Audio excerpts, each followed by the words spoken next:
आज मैं बताने जा रहा हूँ ऐसी 3 चीज़ें जो आपको आपके बिज़नेस में या सेल्स में आप जब इम्प्लीमेंट करते हैं तो आपको बहुत हेल्पफुल हो जाएगी। तो ऐसी कौन सी 3 चीज़ें हैं? पहला है self organisation day. End of the week आपको हर एक वीक में आपको एक ऑर्गेनाइजेशन डे रखना पड़ेगा जिसमें आप नेक्स्ट वीक का प्लानिंग करेंगे। ऐसे कुछ फ्यू आवर्स 3-4 आवर्स आप नेक्स्ट वीक की एक्टिविटीज़ सोचने के लिए और प्लान करने के लिए आपने निकालना चाहिए। और वो ऑर्गेनाइजेशन डे आप जब करते हैं तो आपका पूरा वीक का प्लान रेडी हो जाता है। आप ऐसे ही 1 मंथ के लिए या 1 ईयर के लिए भी कर सकते हैं।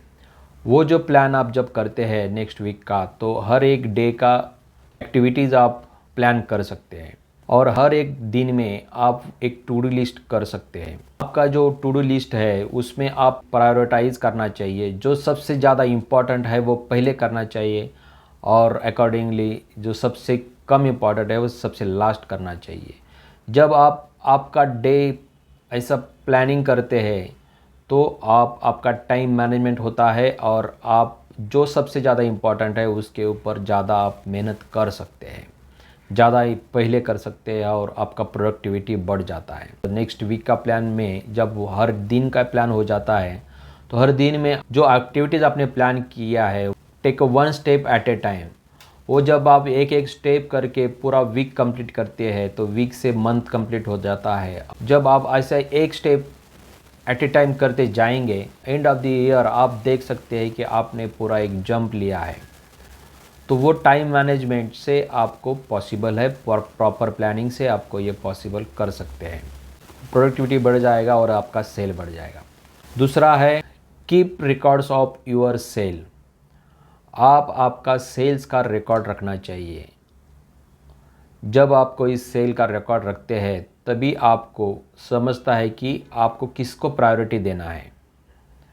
जैसे कि फॉर एग्ज़ाम्पल सपोज़ आप फ़ोन कॉल करके कस्टमर्स को क्लोज़ करते हैं। जब आप कस्टमर को कॉल करते हैं तो सम कस्टमर्स फर्स्ट कॉल में ही क्लोज़ होते हैं। ऐसे कस्टमर्स 70% है। जब आप किसी कस्टमर को कॉल करते हैं तो उसको 2 बार कॉल करना पड़ता है, तो ऐसे कस्टमर है 20%। और कुछ कस्टमर ऐसे होते हैं जो आप 3 टाइम्स वो कॉल करने के बाद वो क्लोज़ होते हैं। ऐसे 10% लोग हैं।